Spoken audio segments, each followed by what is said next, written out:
ಇವತ್ತಿನ ದಿವಸ ಏನು ನಾವು ಜಿಲ್ಲಾ ಕಾಂಗ್ರೆಸ್ ಭವನದಲ್ಲಿ ಎಲ್ಲ ಹಿಂದುಳಿದ ವರ್ಗದವರು ಹಾಗೂ ಮುಸ್ಲಿಂ ಸಮುದಾಯ ಪ್ರಮುಖ ಮುಖಂಡರು ಹಾಗೂ ಯುವ ಕಾಂಗ್ರೆಸ್ ಎಲ್ಲ ಪಕ್ಷಾತೀತವಾಗಿ ಇವತ್ತು ನಜೀರ್ ಅಹಮದ್ ಸಾಹೇಬ್ರ ಬೆಂಬಲಕ್ಕೆ ಏನು ಹೈಕಮಾಂಡ್ಗೆ ನಾವು ಮನವಿ ಮಾಡೋಕ್ಕೆ ಎಲ್ಲ ಸೇರಿದ್ದೀವಿ. ಮೊದಲನೇದಾಗಿ ಅವರಿಗೆ ಧನ್ಯವಾದ ತಿಳಿಸ್ತೀನಿ. ಅದೇ ರೀತಿ ಇವತ್ತು 2 ದಿವಸಗಳಿಂದ ಏನೋ ಈ ಸೋಷಿಯಲ್ ಮೀಡಿಯಾಗಳಾಗಿರ್ಬೋದು, ಪ್ರಿಂಟ್ ಮೀಡಿಯಾಗಳಲ್ಲಾಗಿರ್ಬೋದು, ಏನೋ ನಜೀರ್ ಅಹಮದ್ ಸಾಹೇಬ್ರ ಬಗ್ಗೆ ಅಪಪ್ರಚಾರ ಆಗಿ ಏನು ನ್ಯೂಸ್ ಬರ್ತಾ ಇದೆಯಾ ಅದನ್ನೆಲ್ಲ ತಿಳ್ಕೊಂಡು ನಾವು ಇವತ್ತು ಇಷ್ಟೊಂದು ಜನ ಇಲ್ಲಿ ಸೇರಿ ನಾವು ಹೈಕಮಾಂಡ್ಗೆ ಮನವಿ ಮಾಡಬೇಕಂತೇಳಿ ಇಷ್ಟೊಂದು ಜನ ಸೇರಿ ನಿಮ್ಮ ಮೀಡಿಯಾ ಮುಖಾಂತರ ಇವತ್ತು ಮನವಿ ಮಾಡ್ತಾ ಇದ್ದೀರಿ.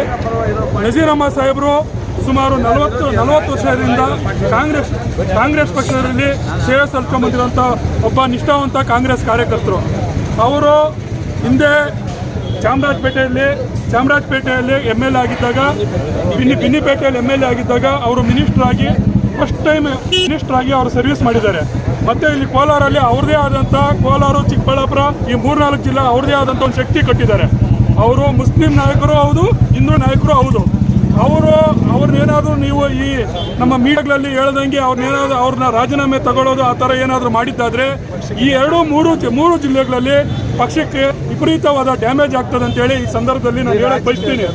ರಾಜ್ಯದಲ್ಲಿ ನಜೀರ್ ಅಹಮದ್ ಸಾಹೇಬರು ಎಲೆಕ್ಷನ್ ವಿಚಾರದಲ್ಲಿ ಸುಮಾರು 15-20 ದಿವಸ ನಮ್ಮ ಕೋಲಾರ ಕಾರ್ಯಕ್ರಮಕ್ಕೂ ಬಂದಿಲ್ಲ. ಬಾಗಲಕೋಟೆದಲ್ಲಿ ಅವರು ಅಲ್ಲೇ ರೂಮ್ ಮಾಡ್ಕೊಂಡು ನಿಲ್ಲಿಸಿದ್ರು. ಅಲ್ಲಿ ಯಾಕಂದರೆ ಅಲ್ಲಿ ಸ್ವಲ್ಪ ಡಿಸ್ಟರ್ಬೆನ್ಸ್ ಇದೆ, ನಾನು ಈ ಲೋಕಲ್ ಕಾರ್ಯಕ್ರಮಕ್ಕೆ ಬರೋಕ್ಕಾಗಲ್ಲ, ನಾವು ಅಲ್ಲಿ ಜವಾಬ್ದಾರಿ ಹಾಕಿದೆ, ಪಕ್ಷ ಜವಾಬ್ದಾರಿ ಹಾಕಿದ್ದಾರೆ, ನಾನು ಅಲ್ಲೇ ಇರಬೇಕಾಗ್ತದೆ ಅಂತ ಹೇಳ್ಬಿಟ್ಟು ಸುಮಾರು ಕೋಲಾರ ಕಾರ್ಯಕ್ರಮಕ್ಕೂ ನಾವು ಕರೆದ್ರು, ಬರೋಕ್ಕಾಗಿ ಅಷ್ಟೊಂದು ನಿಷ್ಠಾಂತವಾಗಿ ಅವರಲ್ಲಿ ಕಾಂಗ್ರೆಸ್ ಪಕ್ಷಕ್ಕೆ ಕ್ಯಾನ್ವಾಸ್ ಮಾಡಿಕೊಂಡು ಅಲ್ಲಿದ್ದರು. ಅವ್ರ ಬಗ್ಗೆ ಇಳಿಸೋದ ಆರೋಪಗಳು ಒಬ್ಬ ಮನುಷ್ಯನ ಮೇಲೆ ಅಪಪ್ರಚಾರ ಇದ್ದೇ ಇರ್ತದೆ.